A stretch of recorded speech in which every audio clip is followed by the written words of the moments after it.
இறைவன் திருப்பெயரால் நான் உங்கள் அப்துல் மாலிக் பேசுகிறேன். இறைவனோட மாபெரும் கிருபையால் ஒரு ஒரு சின்ன தகவலை உங்கள்கிட்ட சொல்லி, எதனால் இதை நம்ம செய்கிறோம் அப்படிங்கிறதையும் சொல்லி, இந்த பள்ளிப்படை ஆட்ட மக்கள் நற்பணி சங்கம் ஆரம்பித்த நாள் முதல் இன்று வரை இறைவனோட மாபெரும் கிருபையால் பல நன்மையான காரியங்களை செய்ததை நீங்கள் அறிவீங்க. எல்லாம் இறைவனுக்காகத்தான், எல்லா புகழும் இறைவனுக்குத்தான். நம்மளால் ஒரு சக மனிதர் ஒரு சிறு நன்மை அடையணும் அப்படிங்கிற ஒரே நோக்கம் மட்டும்தான் இருந்துச்சு.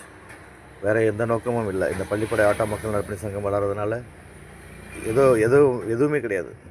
அல்லது இதில் உள்ள உறுப்பினர்கள்லாம் இன்னும் பெரிய அரசியல் சார்ந்த பின்புலம் உள்ளவங்களாம் கிடையாது. அல்லது ஏதாவது ஒரு சமுதாயத்தில் பெரிய இடத்துக்கு வரக்கூடியவர்கள், எல்லாம் அன்றாட கட்சிகள், எல்லாம் அன்னன்னைக்கு உழைக்கக்கூடியவர்கள் தான். எனவே தான் ஏதோ நம்மளால் முடிஞ்சதை கண்டிப்பாக நம்ம செய்யணும். அதுவும் வறுமையில் இருக்கும்போது தான் நம்ம தர்மங்கள் நிறையா செய்யணும், நன்மைகள் நிறையா செய்யணும். அந்த அடிப்படையில் நிறைய நன்மைகளை நம்ம செஞ்சுக்கிட்டு இருக்கிறோம். சகோதர சகோதரிகளுக்கு அன்பு வேண்டுகோள். நாங்கள் முதல்ல ஒரு கேம்ப் வச்சோம். அது பொது மருத்துவ முகாம். அதுவும் நல்லபடியாக சிறப்பாக இருந்துச்சு.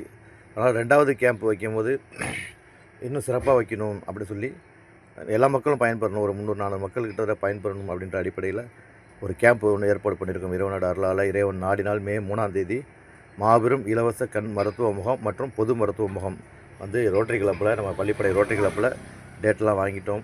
இறைவனோட அருளால் டாக்டர்ஸும் வரேன்னு சொல்லியிருக்காங்க.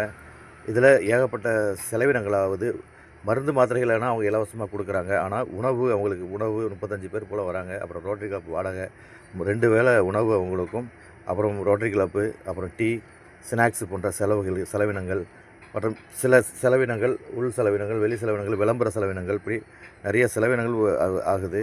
அந்த அடிப்படையில் சகோதர சகோதரிகள், ஆட்டோ ஓட்டுநர்கள் மட்டுமே இதை செய்ய முடியாது. பேரன்பு கொண்ட ஈகை குணம் கொண்ட சகோதர சகோதரிகள் எங்களுக்குன்னு சொல்ல விடாது, இந்த கேம்புக்கு ஏதாவது நீங்கள் உதவி செஞ்சீங்கன்னு சொன்னால் ஒரு நன்மையான காரியங்களை சேர்ந்து செஞ்ச ஒரு நன்மை கிடைக்கும், மிகப்பெரிய நன்மை கிடைக்கும். உங்களுக்கும் நன்மை கிடைக்கும், உங்கள் சந்ததிகளுக்கும் நன்மை கிடைக்கும், உங்களுக்கு பிரார்த்தனைகள் கிடைக்கும், நிச்சயமாக பிரார்த்தனைகள் கிடைக்கும். எனவே இதற்கு உதவி செய்து இந்த கேம்பு மிகப்பெரிய பயனுள்ள கேம்பாக அமைய இறைவனிடத்தில் பிரார்த்தனை செய்யுங்கள். பொருளாதாரம் அளித்து உதவி செய்யுங்கள். உங்கள் ஒவ்வொரு பொருளாதாரமும் எந்த நோக்கத்துக்காக தரீங்களோ அந்த நோக்கத்துக்காக நிச்சயமாக செலவிடப்படும் என்பது உறுதியாக கூறி இதற்காக பிரார்த்தனை செய்யுங்கள். அதிகமாக பிரார்த்தனை